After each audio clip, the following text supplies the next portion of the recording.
الحمد للہ رب العالمین والعاقبۃ للمتقین والصلاة والسلام علی سیدنا و مولانا محمد وعلی آلہ و اصحابہ و اہل بیتہ اجمعین۔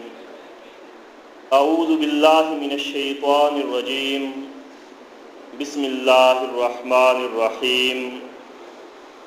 ان ھذا القرآن یہدی للتی ہی اقوم ویبشر المؤمنین الذین یعملون الصالحات ان لهم اجرا کبیرا وان الذین لا یؤمنون بالآخرة اعتدنا لهم عذابا علیما۔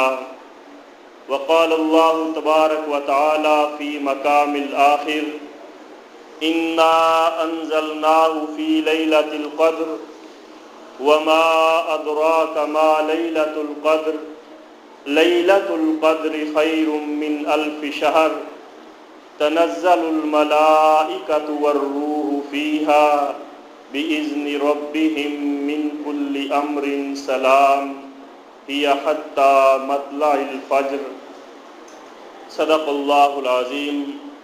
وقال النبی صلی اللہ علیہ وسلم: ان اللہ یرفع بہذا الکتاب اقواما ویضع بہ آخرین۔ رب اشرح لی صدری ویسر لی امری واحلل عقدۃ من لسانی یفقہوا قولی۔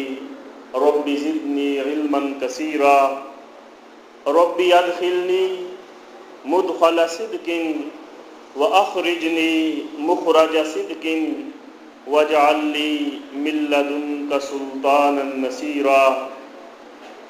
انتہائی قابل احترام محترم جناب محمد زیغم مغیرہ صاحب، امیر جماعت اسلامی ضلع منڈی بہاولدین، محترم جسٹس چودھری فیاض الحسن صاحب، صدر کمیٹی مسجد حضا، اور میرے انتہائی قابل احترام نمازی ساتھیوں، بزرگوں اور دوستوں، اور انتہائی قابل احترام خواتین اسلام، میری محترم اور عزیز بہنوں، الحمدللہ آج ہم نے نماز تراویح میں قرآن پاک کی تلاوت کو مکمل کیا ہے، اور اس موقع پر میں تمام نمازیوں کو بالعموم اور محترم قاری غلام ابو بکر صاحب کو بالخصوص مبارکباد پیش کرتا ہوں کہ انہوں نے یہاں رمضان المبارک کی بابرکت راتوں میں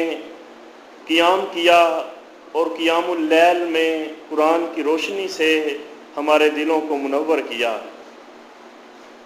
خواتین و حضرات، اللہ رب العالمین کی ذات، اللہ کی ہستی 7 پردوں میں پوشیدہ تھی۔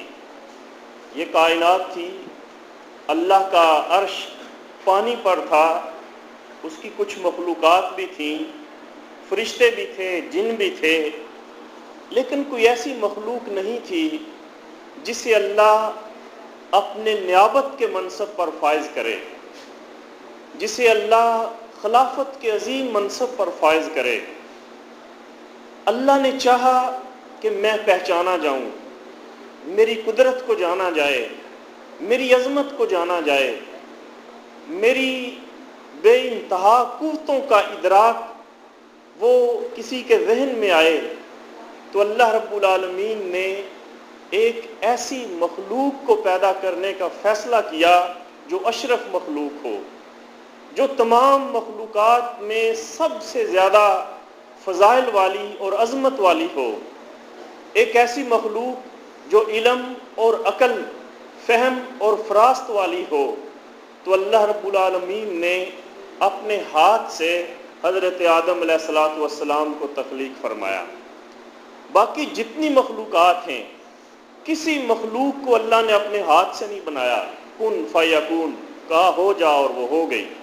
لیکن انسان کو اللہ رب العالمین نے اپنے ہاتھ سے بنایا اور کمال بنایا۔ لقد خلقنا الانسان فی احسن تقویم، اس کو اتنا احسن تقویم میں بنایا، اتنا خوبصورت بنایا، اتنے خوبصورت سانچے میں ڈھالا کہ اس سے زیادہ موزوں، اس سے زیادہ خوبصورت اور کوئی شکل و صورت ہو ہی نہیں سکتی تھی جو اللہ نے حضرت انسان کو عطا کی۔ اور پھر اس کو فضیلت دی، وَلَقَدْ كَرَّمْنَا بَنِي آدم، فرشتوں سے کہا کہ انسان کو سجدہ کرو۔ نوری مخلوق فرشتے وہ اس انسان کے سامنے سجدہ ریز ہو گئے۔ اور پھر وَعَلَّمَ آدَمَ الْأَسْمَاءَ، انسان کو اللہ نے علم دیا، نالج دیا، اور سب سے بڑھ کر یہ کہ انسان کو اللہ نے عقل عطا فرمائی۔ یہ عقل بھی کسی اور مخلوق کو نہیں دی گئی ہے، یہ انسان کو دی۔ اور روایات میں آتا ہے کہ جب اللہ رب العالمین نے عقل کو تخلیق کیا تو اللہ خود بھی خوش ہو گیا کہ میں نے کتنی عظیم چیز تخلیق کر دی ہے، اور اس عقل سے کہا ذرا چل کے دکھا، واپس پلٹ، یعنی کیٹ واک جیسے کرائی جاتی ہے۔ اور خوش ہو کر وہ عقل اللہ نے اپنے نائب اور خلیفہ انسان اس کے دماغ میں رکھ دی۔ انسان کو اتنی عظمتیں عطا فرمانے کے بعد، اپنا نائب بنانے کے بعد، پھر اس کی رہائش گاہ کے لیے عظیم و شان جنت بنائی، اور کہا یا آدم اسکن انت وزوجک الجنہ، اے آدم جاؤ تم اور تمہاری بیوی اب جا کر جنت میں رہو۔ اب انسان نے جنت میں رہنا شروع کر دیا۔ میں جو بات کہنا چاہتا ہوں وہ یہ ہے کہ اگر حضرت آدم اور حوا جنت میں ہی رہتے، جنت میں ہی ان کے ہاں اولاد پیدا ہوتی، جنت میں ہی نسل آگے بڑھتی چلی جاتی، تو آج ہم سب جنت میں پیدا ہوتے اور جنت ہمیں وراثت میں مل جاتی۔ لیکن اللہ رب العالمین نے کمال حکمت سے یہ فیصلہ کیا کہ وہ ہستی جس کو میں نے اپنے نیابت اور خلافت کے منصب پہ فائز کیا ہے، وہ انسان جس کو میں نے عقل جیسی عظیم نعمت سے نوازا ہے، اور جس کی رہائش کے لیے میں نے اتنی عالی شان اور عظیم و شان جنت بنا دی ہے، اب یہ جنت اسے یوں ہی مفت میں نہیں ملنی چاہیے۔ ایسے ہی بغیر کسی وجہ کے جنت مل جائے تو یہ انصاف نہیں ہے۔ جنت اس کو ملے گی جو اس جنت میں رہنے کے قابل ہوگا، جنت اس کو ملے گی جو اس جنت کا میرٹ بنائے گا۔ اس کے لیے اللہ نے ایک چھوٹا سا انٹری ٹیسٹ لینے کے لیے زمین بنائی، اور پھر آدم اور حوا سے کہا کہ تھوڑی دیر کے لیے زمین پہ اترو، تھوڑی دیر کے لیے، متاع الہین، تھوڑی سی مدت کے لیے، اور امتحان دو۔ الذی خلق الموت والحیات لیبلوکم ایکم احسن عملا، اللہ نے انسان کو اس دنیا میں بھیج کر موت اور زندگی کو تخلیق کر کے صرف یہ جاننا چاہا کہ ان میں جنت میں رہنے کے قابل کون ہے، ان میں جنت میں جانے کے اہل کون ہے، تم میں نیک عمل کون کرتا ہے۔ اب اس دنیا میں جتنے بھی لوگ آئے ہیں کوئی ہمیشہ نہیں رہا، امتحان دینے کے لیے آئے ہیں، اور جب اللہ نے چاہا کہ اب اس کی امتحان کی مدت پوری ہو گئی، واپس اپنے پاس بلا لیا۔ انسان آیا بھی اکیلا تھا، خالی ہاتھ آیا تھا، کوئی مال اور دولت اپنے ساتھ لے کر نہیں آیا تھا، اور جب انسان واپس گیا تب بھی خالی ہاتھ گیا، کوئی مال اور دولت اپنے ساتھ لے کر نہیں گیا۔ کیا اپنے ساتھ لے کر گیا؟ صرف نیک اعمال، صرف نیک اعمال۔ اور قیامت کے دن انہی نیک اعمال کی بنیاد پر فیصلہ ہونا ہے کہ جنت میں جانے کا حقدار کون ہے، اور ان اعمال کو تولا جانا ہے۔ ایک ترازو لگا ہونا ہے، ترازو کے پلڑے میں نیکیوں کو، برائیوں کو تولا جا رہا ہوگا۔ فَأَمَّا مَنْ ثَقُلَتْ مَوَازِينُهُ فَهُوَ فِي عِيشَةٍ رَاضِيَةٍ، جس کا نیکیوں کا پلڑا بھاری ہو گیا وہ عیش و نشاط کی زندگی میں جنت میں داخل ہو گیا۔ لیکن وَأَمَّا مَنْ خَفَّتْ مَوَازِينُهُ فَأُمُّهُ هَاوِيَةٌ وَمَا أَدْرَاكَ مَا هِيَ نَارٌ حَامِيَةٌ، جس کا نیکیوں کا پلڑا ہلکا رہا، جس نے اپنی اس عظیم نعمت عقل کو استعمال نہ کیا، جس نے اپنے خالق اور مالک کو نہ پہچانا، جس نے اپنی زندگی کے مقصد کو نہ جانا، نہ صرف یہ کہ وہ جنت سے محروم کر دیا گیا بلکہ اس کے لیے الٹی سزا ہے، اور سزا یہ ہے کہ اسے حاویہ میں ڈال دیا جائے، اسے جہنم کی آگ کا ایندھن بنا دیا جائے۔ اب ہماری زندگی کا مقصد کیا ہے؟ اب ہمارے رب نے تو ہمیں پیدا کرنے سے پہلے ہی ہم سے پوچھ لیا تھا الستو بربکم، کیا میں تمہارا رب نہیں ہوں؟ اور ہم نے اقرار کیا تھا قالوا بلا، کیوں نہیں، تو ہی ہمارا رب ہے۔ لیکن اس زمین پہ بھیجنے کے بعد پھر اللہ نے ہماری ہدایت کے لیے، ہماری رہنمائی کے لیے، زندگی کے مقصد کو جاننے کے لیے لاکھوں نبی بھیجے، اور پھر آخری نبی اپنے محبوب پیغمبر صلی اللہ علیہ وسلم کے قلب اطہر پر اس مقدس کلام کو نازل کر دیا جو ہدایت ہے، جو انسان کو اس کی زندگی کی اور اس کی تخلیق کے مقصد کا علم بتاتی ہے، وہ کتاب جو انگلی پکڑ کر انسان کو ہدایت اور کامیابی اور جنت کی راہ کی طرف لے کر جاتی ہے، وہ کتاب جو قدم قدم پر انسان کی رہنمائی کرتی ہے، وہ کتاب جو ہدایت ہے، جو رحمت ہے، جو شفا ہے۔ اور آسمان کے رب نے جب اپنے بندوں کو یہ بتلانا چاہا کہ میں تم سے محبت کرتا ہوں، میں بڑا مہربان ہوں، میں بڑا رحم کرنے والا ہوں، تو اس بات کا اظہار اللہ نے جو فرمایا وہ یہ الرحمن علم القرآن، کہ میں جو حد سے زیادہ مہربان ہوں، میری مہربانی اور میری محبت کی سب سے بڑی دلیل یہ ہے کہ میں نے تمہیں قرآن کی تعلیم دی ہے۔ اگر انسانیت پر اللہ کا کوئی سب سے بڑا احسان ہے، سب سے بڑا احسان، تو وہ یہ ہے کہ اللہ نے ہمیں قرآن کی تعلیم دی ہے۔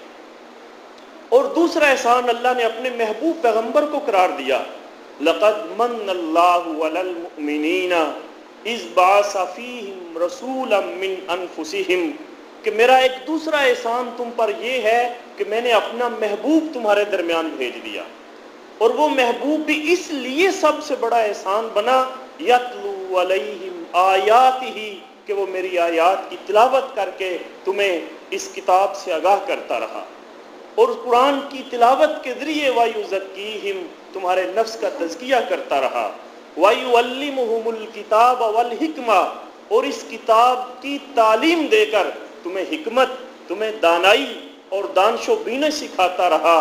وگرنہ جب میرا محبوب نہیں تھا، جب میری کتاب نہیں تھی، اگر میں نے اپنی کتاب کو نازل نہ کیا ہوتا، اگر میں نے اپنے محبوب کو نہ بھیجا ہوتا، وَإِن كَانُوا مِن قَبْلُ لَفِي ضَلَالٍ مُبِينٍ، تم تو کھلی گمراہیوں اور اندھیروں میں بھٹک رہے ہوتے، تم تو جہنم کے راہی بن چکے ہوتے، تم تو جنت سے محروم ہو گئے ہوتے۔ یہ قرآن وہ نعمت ہے جو تمہیں جہنم کی آگ سے بچا سکتی ہے، اور یہ کتاب تنزیل من الرحمن الرحیم، یہ اس رحمان نے اور اس رحیم نے نازل کر کے اپنی محبتوں کا، اپنی رحمتوں کا، اپنی رحیمی کا، اپنی مہربانی کا حق ادا کر دیا ہے۔ اب جو قوم اس کتاب سے فائدہ اٹھائے گی، اب جو قوم اس کتاب کو سمجھ لے گی، اب جو قوم اس کتاب سے رہنمائی لے گی، وہ کامیاب ہے، وہ دنیا میں بھی کامیاب ہے، وہ آخرت میں بھی کامیاب ہے۔ لیکن اس سے بڑی بد نصیب قوم دنیا میں کوئی نہیں ہو سکتی جو اس قرآن سے منہ پھیر لے، جو اس کتاب سے ہدایت لینا چھوڑ دے۔ میرے بزرگوں اور دوستوں اور انتہائی قابل احترام بہنوں، انسان کے لیے عدل و قسط کی کوئی میزان ہے تو وہ یہی قرآن ہے۔ اگر آج کوئی ہدایت اور رحمت ہے تو یہی قرآن ہے، اللہ کا سب سے بڑا احسان ہے تو یہی قرآن ہے۔ دلوں کی بیماریوں کا علاج اور ہر بیماری سے شفا اگر کوئی ہے تو وہ قرآن ہے۔ یہ وہ قرآن ہی ہے جس کا لفظ لفظ روشنی ہے، جس کا حرف حرف ہدایت ہے، جس کی سطر سطر نور ہے، یہ شفا ہے۔ آئیے اس قرآن سے جڑ جائیں، اس قرآن کی روشنی سے دلوں کو منور کر لیں، اس قرآن کی شفا سے اپنے بیمار دلوں کا علاج کر لیں، اور اپنے بھٹکے ہوئے راستے کو تبدیل کر لیں، اور اپنے رب کی جنتوں کی طرف سفر شروع کر دیں۔ آج کی شب بڑی عظیم اور مبارک شب ہے، بھلا کیوں؟ کیا خاصیت ہے اس رات میں کہ اسے خیر من الف شہر قرار دیا گیا؟ صرف ایک ہی وجہ، انا انزلناہ فی لیلۃ القدر، کہ یہ وہ شب ہے جس میں اللہ نے اپنا قرآن نازل کیا۔ یہ رمضان کے مہینے کی ساری عظمتیں، یہ ساری برکتیں، یہ کیوں ہیں؟ کس لیے؟ صرف اس لیے شہر رمضان الذی انزل فیہ القرآن ھدی للناس وبینات من الہدی والفرقان، کہ یہ وہ مہینہ ہے جس میں اللہ نے اپنا قرآن نازل کیا. اور قرآن کیا ہے؟ یہ لوگوں کے لیے ہدایت ہے، یہ بینات ہے، یہ واضح اور روشن دلیلیں ہیں. والفرقان، یہ حق اور باطل کو پرکھنے کی کسوٹی ہے. یہ قرآن ہدایت ہے، لیکن کس کے لیے؟ ہر شخص کے لیے. جس طرح رمضان سے ہر شخص فائدہ نہیں اٹھا سکا، جس طرح لیلۃ القدر سے ہر شخص فائدہ نہیں اٹھا سکا، اسی طرح قرآن سے بھی ہر شخص فائدہ نہیں اٹھا سکتا. محنت تو کرنی ہوتی ہے نا. اب کوئی شخص روزہ رکھے بغیر کہے کہ میری زندگی میں روزوں کا مہینہ آ گیا ہے، ساری عظمتیں اور فضیلتیں مجھے مل جائیں گی، تو ممکن نہیں ہے. کوئی شخص لیلۃ القدر میں قیام کیے بغیر کہے کہ خیر من الف شہر، یہ سارے کا سارا میری جھولی میں ڈال دیا جائے، تو ممکن نہیں ہے. اسی طرح کوئی شخص قرآن کو جزدان میں خوبصورت کپڑے میں لپیٹ کر گھر کی الماری کے اوپر رکھ دے لیکن اس سے فیض حاصل نہ کر سکے، تو یقین کریں اس نے قرآن سے کچھ نہیں سیکھا ہے. قرآن کی ہدایت، قرآن نے آغاز میں ہی کہا سورہ بقرہ میں الف لام میم ذالک الکتاب لا ریب فیہ ھدی للمتقین الذین یؤمنون بالغیب ویقیمون الصلاۃ ومما رزقناہم ینفقون والذین یؤمنون بما انزل الیک وما انزل من قبلک وبالآخرۃ ہم یوقنون اولئک علی ھدی من ربہم واولئک هم المفلحون. لوگو، یہ وہ کتاب ہے جس میں شک ہی کوئی نہیں ہے. ہر کتاب میں شک ہو سکتا ہے، ہر فلسفے، ہر تھیوری میں کوئی شک و شبہات کی گنجائش موجود ہے. یہ وہ کتاب ہے جس کی صداقت میں، جس کی حقانیت میں، جس کے منزل من اللہ ہونے میں ذرہ برابر شک ہی نہیں ہے. یہ کتاب متقین کے لیے ہدایت ہے، جو غیب پر ایمان لاتے ہیں، جو نماز قائم کرتے ہیں، جو اللہ کے دیے ہوئے رزق میں سے خرچ کرتے ہیں، جو اس کتاب پر بھی اور اس سے پہلی کتابوں پر بھی ایمان رکھتے ہیں، جو آخرت پر یقین رکھتے ہیں. یہ وہ لوگ ہیں جن کی طرف ان کے رب کی طرف سے ہدایت ہے، اور یہی لوگ کامیاب ہیں. اسی طرح پھر اگلی سورہ آل عمران کا آغاز فرمایا الف لام میم اللہ لا الہ الا هو الحی القیوم نزل علیک الکتاب بالحق مصدقا لما بین یدیہ وانزل التوراۃ والانجیل من قبل ھدی للناس وانزل الفرقان ان الذین کفروا بآیات اللہ لہم عذاب شدید واللہ عزیز ذو انتقام. اللہ کے سوا کوئی دوسرا الہ نہیں ہے، وہ زندہ ہے، وہ ہمیشہ رہنے والا ہے. اس نے اپنی کتاب کو نازل کیا، نزل علیک الکتاب بالحق، سچ کے ساتھ. یہ پہلی کتابوں کی بھی تصدیق کرتی ہے اور یہ حق اور باطل کے فرق کو مٹا کر رکھ دیتی ہے. اب بھی جو لوگ کفر کریں، اس کی آیتوں کو نہ مانیں، پھر اللہ کی طرف سے ان پر بڑا سخت عذاب ہے. اور پھر آگے سورہ نساء میں فرمایا یا ایھا الناس قد جاءکم برہان من ربکم وانزلنا الیکم نورا مبینا.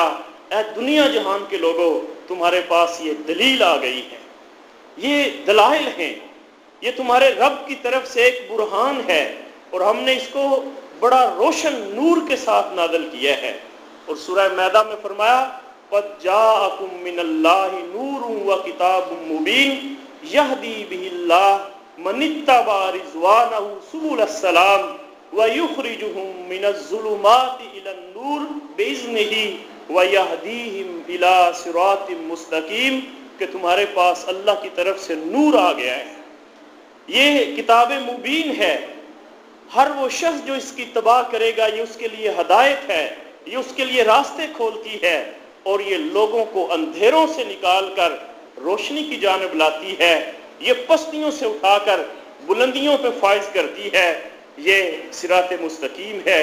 اور سورہ فرقان میں فرمایا تبارک الذی نزل الفرقان علی عبدہ لیکون للعالمین نذیرا. کہ بڑی ہی بابرکت ہے وہ ذات جس نے یہ کتاب نازل کی جو حق اور باطل کے درمیان فرق کرنے والی ہے۔ اس نے اپنے بندے پر یہ کتاب اس لیے اتاری تاکہ سارے عالمین کو ڈرا دیا جائے اور ان کو بتا دیا جائے کہ تمہاری زندگی کا مقصد کیا ہے، تم اس دنیا میں کیوں آئے تھے۔ تم اس دنیا میں صرف نوکری کرنے، بزنس اور کاروبار کرنے، رشتہ داریاں نبھانے اور چدراہٹ کرنے نہیں آئے تھے۔ تمہاری زندگی کا یہ مقصد نہیں تھا، تمہاری زندگی کا مقصد تھا اپنے رب کو راضی کر کے جنت کا میرٹ بنایا جائے۔ تمہاری زندگی کا مقصد تھا کہ تم اپنے عمل سے ثابت کرو اولئک هم الوارثون الذین یرثون الفردوس ہم فیہا خالدون، کہ تم جنت فردوس کے وارث ہو جہاں تمہیں ہمیشہ ہمیشہ رہنا ہے۔ لیکن آج ہم اپنی زندگی کے مقصد کو ہی بھول گئے، اور یہ وہ کتاب ہے جو ہمیں ہمارے مقصد سے آگاہ کرتی ہے۔ یہ وہ کتاب ہے جو انگلی پکڑ کر ہمیں ہدایت اور رہنمائی کی طرف لے کر آتی ہے۔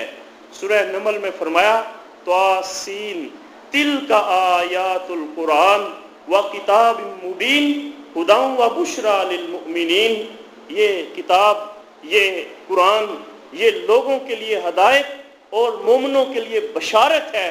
جب کوئی شخص اس کتاب کو پڑھتا ہے وہ اپنے رب سے جڑ جاتا ہے، اور یہ کتاب ہر بیماری کا علاج ہے۔ سورہ بنی اسرائیل میں فرمایا وَنُنَزِّلُ مِنَ الْقُرْآنِ مَا هُوَ شِفَاءٌ وَرَحْمَةٌ لِّلْمُؤْمِنِينَ وَلَا يَزِيدُ الظَّالِمِينَ إِلَّا خَسَارًا، کہ کتاب اس کو تو ہم نے شفا بنا کر نازل کیا ہے، اب ظالم ہی ہیں جو اس سے دور رہ سکتے ہیں۔ اور پھر سورہ یونس میں اللہ نے پوری انسانیت کو پکارا ہے، صرف مومنوں اور مسلمانوں کو نہیں، پوری انسانیت کو۔ یا ایھا الناس قد جاءتکم موعظۃ من ربکم وشفاء لما فی الصدور وہدی ورحمۃ للمؤمنین قل بفضل اللہ وبرحمتہ فبذلک فلیفرحوا هو خیر مما یجمعون۔ اے دنیا جہان کے لوگوں، تمہارے پاس تمہارے رب کی طرف سے ہدایت اور نصیحت آ گئی ہے، یہ دلوں کی بیماریوں کے لیے شفا ہے، یہ ہدایت ہے، یہ مومنوں کے لیے رحمت ہے۔ اور اے میرے نبی کہہ دو کہ یہ اللہ کا سب سے بڑا فضل ہے، یہ اللہ کی رحمت ہے، اور اس کتاب کے ملنے پر جشن مناؤ، فلیفرحوا، خوشیاں مناؤ، خوشی سے جھوم اٹھو کہ تمہیں وہ نعمت مل گئی ہے ہوا خیر مما یجمعون، کہ دنیا میں تم جو کچھ اکٹھا کر رہے ہو، مال دولت سونا چاندی، یہ سب سے بڑھ کر ہے۔ جب ہم اس کتاب کو پڑھتے ہیں، کسی بھی کتاب کو آپ پڑھتے ہیں جب، تو اس کا جو مصنف اور اس کا جو مؤلف ہے، آپ یوں محسوس کریں گے کہ آپ خود اس کے ساتھ بیٹھے ہیں، اس کی مجلس اور محفل میں بیٹھے ہیں۔ میں خود دوران مطالعہ کئی بار یوں محسوس کرتا ہوں اقبال کو پڑھتے ہوئے کہ اقبال میرے ساتھ بیٹھا ہے۔ مولانا مودودی کا لٹریچر پڑھتے وقت بالکل یوں لگتا ہے کہ مولانا ساتھ بیٹھے ہیں اور وہ سب کچھ بتاتے چلے جا رہے ہیں۔ کسی اور مصنف کی کتاب پڑھ لیں، آپ کو اس مصنف سے ملائے گی، اس کے ساتھ جوڑے گی۔ جب آپ قرآن پڑھتے ہیں تو ایسے لگتا ہے کہ آپ اپنے رب کے پاس بیٹھے ہیں۔ یہ اللہ کا کلام ہے، اس کا لفظ لفظ اللہ کا ہے، یہ اللہ کا پرسنل کلام ہے جو اللہ نے اپنے بندوں کو دیا ہے۔ جہاں یہ ہمیں اللہ کے ساتھ جوڑتا ہے، وہیں یہ ہمارے لیے ہدایت اور رہنمائی کا فریضہ بھی سر انجام دیتا ہے۔ اور یہ وہ واحد کتاب ہے جس کے ایک زبر زیر اور نقطے میں آج تک تبدیلی نہیں آ سکی ہے۔ انا نحن نزلنا الذکر وَإِنَّا لَهُ لَحَافِظُونَ، اس کی حفاظت کا ذمہ تو آسمان کے رب نے خود اٹھا رکھا ہے، اور اس کتاب میں وہ تاثیر ہے، اس کتاب میں وہ قوت ہے۔ کاش کہ ہم نے اس کو سمجھ کے پڑھا ہوتا۔ اگر ہم اس کتاب کو سمجھ کے پڑھ رہے ہوتے ہمارے دل لرز جاتے۔ اگر ہم اس قرآن کو سمجھ کے پڑھ رہے ہوتے ہماری کیفیت تبدیل ہو جاتی۔ اور قرآن نے خود کہا ہے لو انزلنا ھذا القرآن علی جبل لرأیتہ خاشعا متصدعا من خشیۃ اللہ وتلک الامثال نضربها للناس لعلهم یتفکرون، کہ اس قرآن کو اگر ہم پہاڑوں پہ نازل کر دیتے، پہاڑ بھی اس کی تاثیر سے ریزہ ریزہ ہو جاتے۔ اور اللہ کہتا ہے کہ ہم یہ مثالیں اس لیے بیان کر رہے ہیں کہ تم غور کرو، لیکن ہمارے یہ گوشت پوشت کے بنے دل یہ پہاڑوں سے بھی سخت ہو گئے ہیں، یہ پتھروں سے بھی سخت ہو گئے ہیں۔ وہ قرآن جس کی تاثیر پتھروں کو پگھلا سکتی ہے ہمارے دلوں کو نہیں پگھلا سکی ہے، وہ قرآن جو پہاڑوں کو لرزا کے رکھ دے، لیکن ہم اتنے مضبوط انسان ہیں کہ ہم اس قرآن کو سن سن کے آج تک یہ قرآن ہمارے اوپر اثر نہیں کر سکا ہے۔ نبی اکرم صلی اللہ علیہ وسلم کی طرف مشرکین مکہ نے عتبہ کو اپنا نمائندہ بنا کر بھیجا۔ عتبہ بڑا سردار تھا، باتوں کا بڑا ماہر تھا، ٹیبل ٹاک کا، ڈائیلاگ کرنے کا، مذاکرات کرنے کا ماہر سمجھا جاتا تھا۔ اسے کہا کہ عتبہ تم بڑے سیانے اور دانا آدمی ہو، کسی طریقے سے تم بھی محمد صلی اللہ علیہ وسلم کو سمجھاؤ، کیا اس نے پورے مکہ کے اندر ایک کشمکش برپا کر دی ہے اور لوگ آپس میں لڑنا شروع ہو گئے ہیں، یہ جو افراتفری ہے کسی طریقے سے محمد کو منا لو۔ اس نے کہا تم نے پہلے یہ خدمت میرے ذمہ لگائی ہوتی تو نوبت یہاں تک نہ پہنچتی، میں ابھی جاتا ہوں، مسئلہ ہی کوئی نہیں ہے۔ اور واقعتاً وہ بڑا دانا اور سیانہ آدمی تھا، وہ نبی صلی اللہ علیہ وسلم کے پاس آیا اور اس نے بڑے خوبصورت انداز میں نبی صلی اللہ علیہ وسلم سے بات شروع کی۔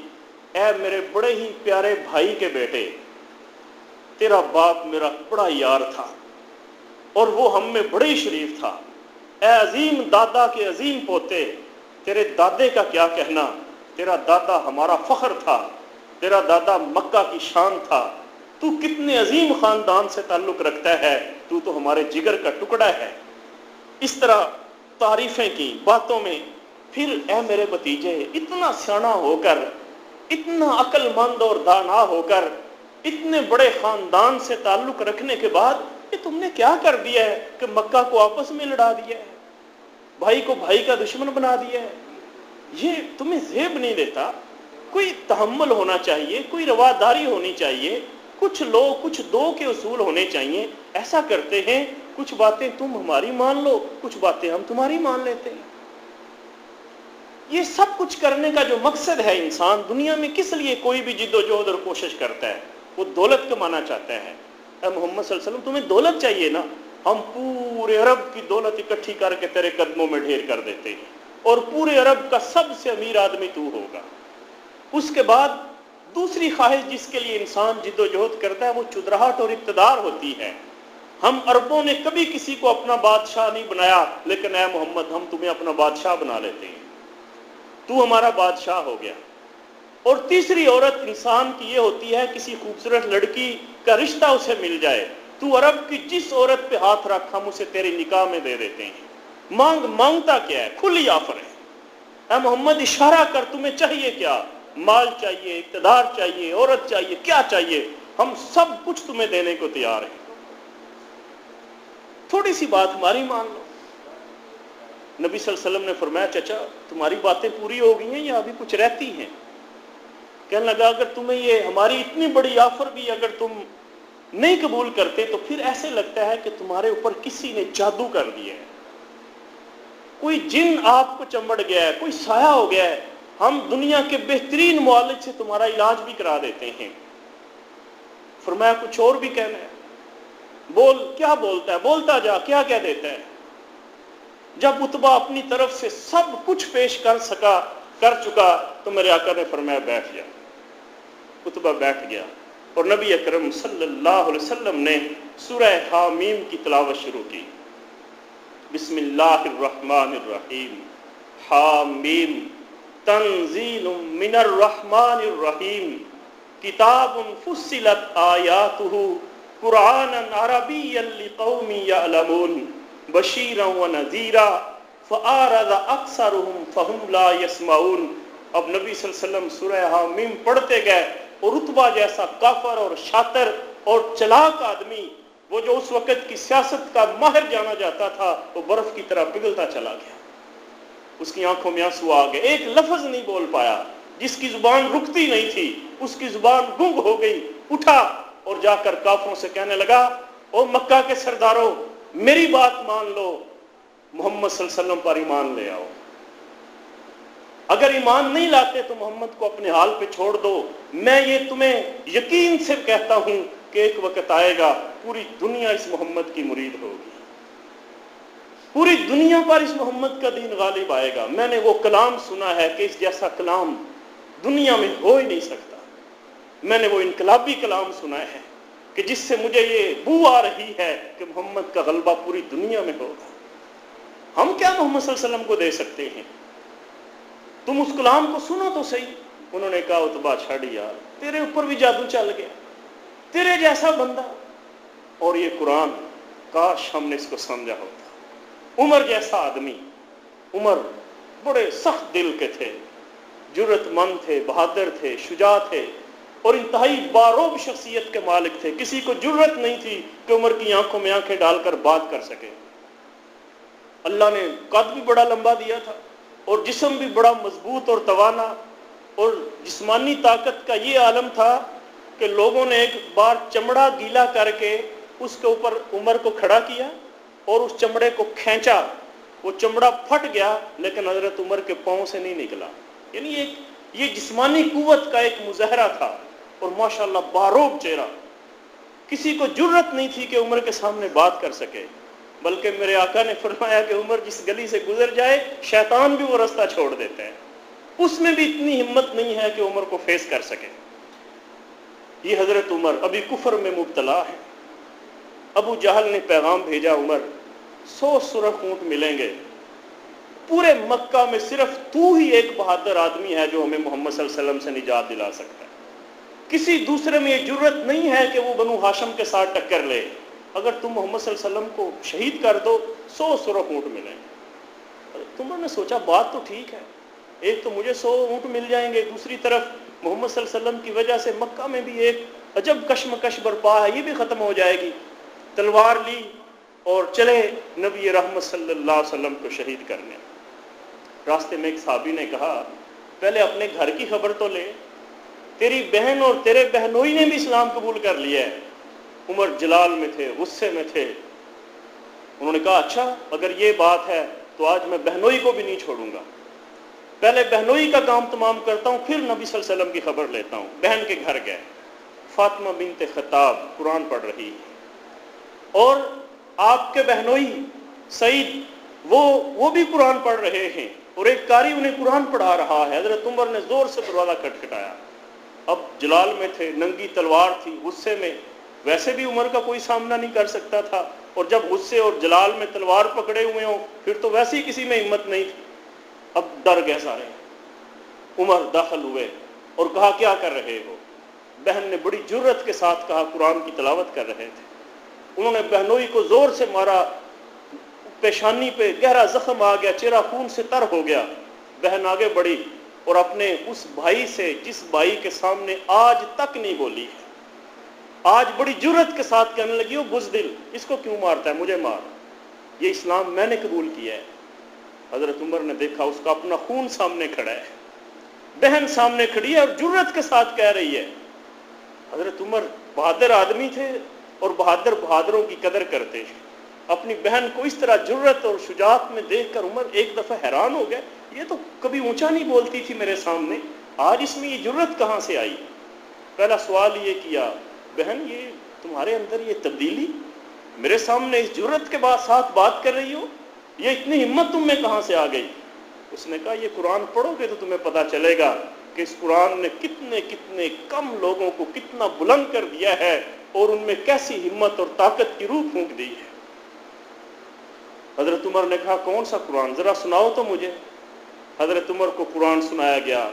طٰہٰ ما انزلنا علیک القرآن لتشقیٰ الا تذکرۃ لمن یخشیٰ تنزیلا ممن خلق الارض والسماوات العلیٰ الرحمن علی العرش استویٰ لہ ما فی السماوات وما فی الارض وما بینہما وما تحت الثریٰ.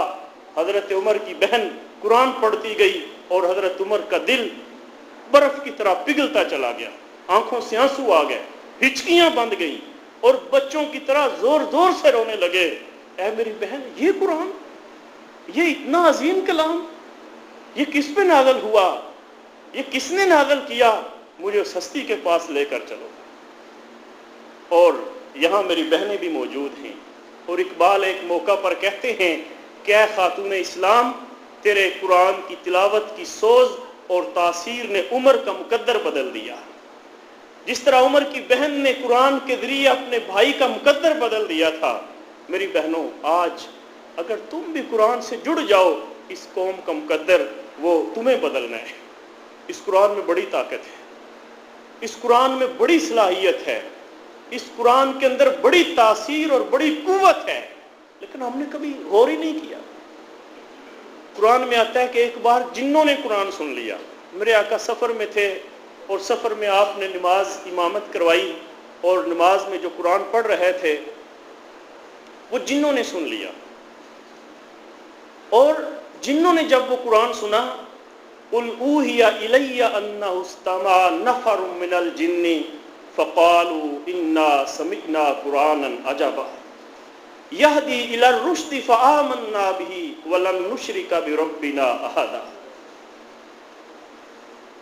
قرآن کہتا ہے کہ جب جنوں نے اس قرآن کو سنا تو جن بھی حیران رہ گئے، کیسا کلام، کیسا عجب قرآن۔ جنوں کی زندگی بدل گئی اور انہوں نے اسلام قبول کیا۔ اب مجھے چٹھیاں آنا شروع ہو گئی ہیں کہ خطاب کو ختم کر دیجئے، تو یہ بھی ہماری بدقسمتی ہے کہ ہم قرآن کی بات نہیں سن سکتے۔ مٹھائی کے لوگوں کو جلدی ہے، حالانکہ میں 5-6 جگہ سے قرآن میں نے چھوڑے۔ آج میرے اوپر اتنا دباؤ تھا مختلف مقامات سے کہ آپ ہمیں وقت دیں، لیکن میں نے کہا نہیں، میں اپنی مسجد کو ٹائم دوں گا۔ تو مجھے اگر اجازت دیں تو میں 10 منٹ تک اور آپ کی سماع خراشی کر لوں۔ یہ جو قرآن جس کی بات کر رہا ہوں، جنوں کو اس نے بدل دیا، عمر کو اس نے بدل دیا، عتبہ کو اس نے تبدیل کر کے رکھ دیا، عرب کی بدو قوم کو اس نے بدل کے رکھ دیا۔ میں آپ سے صرف یہ پوچھتا ہوں، یہ پورا 1 مہینہ آپ نے قرآن سنا ہے، کیا آپ بھی بدلیں؟ مقام فکر کیا آپ بدلیں؟ قرآن کیا ہے؟ انما المؤمنون الذین اذا ذکر اللہ وجلت قلوبہم واذا تلیت علیہم آیاتہ زادتہم ایمانا وعلی ربہم یتوکلون۔ مومن وہ ہیں جب ان کے سامنے اللہ کا ذکر کیا جائے تو ان کے دل لرز جائیں، دل پھٹ جائیں قرآن سن کے۔ جب قرآن کی تلاوت کی جائے تو ان کے ایمانوں میں اضافہ ہو جائے، جوش مارنے لگے۔ قرآن ان کے اندر ایک ہلچل مچا دے، قرآن ان کے ذہنوں کے اندر، ان کے افکار اور نظریات کے اندر ایک کشمکش برپا کر دے، قرآن ان کے اندر ایک اضطراب پیدا کر دے، اور قرآن سن کے ان کے اندر کی حالت تبدیل ہو جائے۔ کیا پتھروں سے بھی زیادہ سخت ہو گئے؟ سنا قرآن سن اثر ہی کوئی نہیں۔ جیسا قرآن سننے سے پہلے تھے ویسے ہی قرآن کے بعد ہے۔ یہ قرآن جو پہاڑوں پہ نازل کر دیا جائے تو پہاڑ لرز اٹھے، جس کی ایک ایک آیت لوگوں کے مقدر بدل کے رکھ دے، لیکن اس کی پوری 30 پاروں کی تلاوت نے ہمارا کچھ نہیں بگاڑا ہے۔ ہم وہی کے وہی، نہ سوچ بدلی، نہ فکر بدلا، نہ رویے بدلے، نہ زندگی کے مقصد سے آگاہی ملی، نہ اپنے رب کی محبت پیدا ہوئی، نہ جنت کے راہی بنے، نہ جہنم کا خوف دل میں آیا، بس رسماً قرآن سنا، پھر وہی دنیا داری۔ حضرت فضیل بن عیاض صوفیاء میں اور علماء میں ان کا ایک بڑا مقام ہے۔ یہ ایک پیشہ ور ڈاکو تھے اور ڈاکوؤں کے ایک گروہ کے سردار تھے۔ ایک دفعہ کہیں ڈکیتی کرنے گئے اور ایک گھر کو نقب لگایا، اس کی دیوار پھاڑ رہے تھے کہ قریب سے کانوں میں آواز ٹکرائی، الم یأن للذین آمنوا ان تخشع قلوبہم لذکر اللہ۔ کیا ایمان والوں پر ابھی وہ وقت نہیں آیا کہ ان کے دل اللہ کی یاد سے لرز جائیں؟ کیا ابھی بھی وقت نہیں آیا؟ وہ ایک ڈاکو تھے، ڈکیتی کر رہے تھے، اور انہوں نے یہ آیت سنی اور وہ لرز اٹھے، بے ہوش ہو گئے، اٹھے، دنیا ہی بدل دی۔ اور پھر اللہ نے ان کو اپنے اولیاء میں ایک بلند مقام عطا فرمایا۔ ہم تو یہاں 27ویں کی شب میں بیٹھے ہیں، لیکن ہمارا دل نہیں ہے اس طرح جلدی جلدی ختم ہو، مٹھائی کھائیں، چائے پئیں، گپیں لگائیں اور بھاگیں۔ دل میں وہ خشیت نہیں ہے، وہ تعلق باللہ نہیں ہے، قرآن کی تاثیر اوپر اوپر سے گزر رہی ہے۔ میں یہی آیت آپ کے سامنے پڑھتا ہوں، الم یأن للذین آمنوا ان تخشع قلوبہم لذکر اللہ، کیا ایمان والوں کے لیے ابھی وہ وقت نہیں آیا کہ ان کے دل اللہ کی یاد سے پھٹ جائیں، ان کے دل اللہ کی یاد سے پگھل جائیں؟ کب آئے گا؟ اگر رمضان میں بھی دل نہیں پگھلا قرآن سن کے، لیلۃ القدر کی شب بھی اگر قرآن سن کے دل نہیں پگھلا، کب پگھلے گا؟ اس دنیا میں کیا کرنے آئے ہو؟ کس طرف جا رہے ہو؟ لوگو آؤ قرآن سے جڑ جاؤ، اس قرآن کا فہم حاصل کرو۔ والذین اذا ذکروا بآیات ربہم لم یخروا علیہا صما وعمیانا۔ قرآن کہتا ہے کہ اللہ کے بندے وہ ہیں جب ان کے سامنے قرآن کی آیات پڑھی جاتی ہیں تو وہ سنی انسنی نہیں کر دیتے، اس کان سے سنی اور دوسرے کان سے نکالی اور چلتے بنے، نہیں، وہ اس قرآن کا پورا اثر قبول کرتے ہیں۔ کیا ہم نے قرآن کا اثر قبول کیا؟ یہ قرآن ہی ہے جو قوموں کو پستیوں سے اٹھاتا اور بلندیوں پہ فائز کرتا ہے۔ تو میں ایک بار پھر محترم قاری صاحب کو مبارکباد پیش کرتا ہوں، انہوں نے قرآن سنایا، نہ صرف وہ قرآن سنا رہے ہیں بلکہ الحمدللہ وہ قرآن کی تعلیم دے رہے ہیں، اور دیے سے دیا جل رہا ہے، وہ قرآن حفظ کرا رہے ہیں، اور یہ اس گہ گزرے دور میں روشنی کی ایک قندیل ہے کہ میرے آقا نے فرمایا قیامت کے دن حافظ قرآن سے کہا جائے گا ایک عربی النسل تیز رفتار گھوڑے پہ بیٹھ جا اور قرآن کی تلاوت شروع کر دے، الف لام میم سے شروع ہو جا اور گھوڑے کو دوڑاتا جا، جہاں تک تیری تلاوت مکمل ہوگی، جتنا گھوڑا دوڑا ہوگا جنت کی وہ ساری جاگیر اور پراپرٹی وہ تیرے نام کر دی گئی ہے۔ اور حفاظ قرآن ان کے والدین کو اللہ سونے کے اس طرح کے چمکتے ہوئے تاج پہنائے گا کہ جس کو دیکھ کر نبی بھی رش کریں گے، یہ کون لوگ ہیں جن کو اتنے عظیم تاج پہنائے گئے ہیں؟ تو اپنے بچوں کو حفظ بھی کرائیے، اور صرف حفظ کافی نہیں ہے۔ مجھے بڑا دکھ ہوتا ہے اس وقت جب میں حافظ قرآن کو دیکھتا ہوں کہ قرآن پڑھتا ہے لیکن اس کو خود بھی نہیں پتا کہ وہ پڑھ کے آ رہا ہے، وہ خود بھی نہیں جانتا کہ اس کا مطلب کیا ہے۔ ہماری پوری قوم کا یہ حال ہے، ہم نے یہاں کھڑے ہو کر پورے خشوع و خضوع کے ساتھ قرآن سنا کہ اللہ کے ساتھ جنگ ہے سود کھانا، ہم نے اس کی تلاوت کی، ہم بار بار دہراتے رہے کہ سود خور اللہ اور اس کے رسول کے ساتھ اعلان جنگ کرتا ہے، سود خور کائنات کا بدترین انسان ہے، لیکن جو پڑھتے تھے ہمیں خود بھی نہیں پتا، باہر نکل کر سود خوروں کو کندھوں پہ بٹھا کر ان کو ہی اپنا لیڈر اور ان کو اپنا امام بنا کر انہی کی قیادت میں چلتے رہے۔ یہاں ہم پڑھتے رہے کہ قرآن یہ کہتا ہے چور کے ہاتھ کاٹ دو، لیکن باہر نکل کر انہی چوروں اور ڈاکوؤں کو ہم مسند اقتدار پر بٹھاتے رہے۔ قرآن نے کیا کہا ہمیں اور ہم کیا کرتے رہے؟ یہ سب اس لیے ہوا کہ ہم نے قرآن کا فہم حاصل نہیں کیا۔ آج خصوصی دعا کریں کہ اللہ قرآن کو ہمارے دل کی بہار بنا دے، اس قرآن کو ہمارے سینے کا نور بنا دے، اس قرآن کو ہمارے غموں کا مداوا بنا دے، اور اس قرآن کو ہماری ساری پریشانیوں اور فکر اس کا علاج بنا دے۔ آخر میں انتہائی اختصار کے ساتھ میں قرآن کے 6 حقوق آپ کے سامنے بیان کرنا چاہتا ہوں۔ قرآن کا پہلا حق یہ ہے کہ اس پر ایمان لایا جائے، وہ الحمدللہ ہم ادا کر رہے ہیں۔ دوسرا حق یہ ہے کہ اس کی تلاوت کی جائے، وہ ہمارے معاشرے میں 10% لوگ تلاوت کر رہے ہیں، 90% لوگوں نے کبھی اس کی ضامت نہیں کی ہے، جبکہ یہ سب کے لیے ہے۔ تیسرا حق یہ ہے کہ اس قرآن کا فہم حاصل کیا جائے، اور شاید صرف 1% لوگ ہیں جو اس کا فہم حاصل کرنے کا شوق رکھتے ہیں، وگرنہ اس کی ضرورت ہی نہیں ہے۔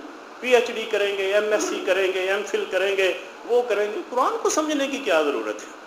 دنیا جہان کی بڑی سے بڑی کتابیں بڑی عمیق مطالعے کے ساتھ کھنگال دیں گے، لیکن قرآن کی ضرورت نہیں ہے۔ اور قرآن کا چوتھا حق یہ ہے کہ اس پر عمل کیا جائے، لیکن ہم نے عمل کی تو یہ کتاب ہی نہیں ہے، یہ تو صرف تلاوت اور ثواب کی کتاب ہے، کل پہ اس کا ختم پڑھ لو اور جلسے میں تلاوت اس کی کروا لو اور برکت کے لیے الماری پر رکھ دو، عمل تھوڑا کرنا ہے اس پہ۔ اور قرآن کا 5واں حق یہ ہے کہ اس کی دعوت کو پھیلایا جائے، ہر بندہ دائی بن جائے، قرآن کے پیغام کو دوسرے لوگوں تک پہنچائے، اور قرآن کا چھٹا حق یہ ہے اس قرآن کی حکومت قائم کی جائے۔ آپ ان 6 حقوق کی روشنی میں مجھے بتائیں کیا ہم قرآن کے ساتھ انصاف کر رہے ہیں؟ اگر کر رہے ہیں تو الحمدللہ، اگر نہیں کر رہے تو آج کی شب لیلۃ القدر کی شب، آج کی شب نزول قرآن کی شب، آج کی شب بڑی رحمتوں اور برکتوں والی شب، آج کی شب پھر ایک تو عزم کر کے اٹھے نا، یا اللہ تو نے ہمیں قرآن سے جوڑا، ہم کوشش کریں گے قرآن کے ان 6 حقوق کو پورا کریں۔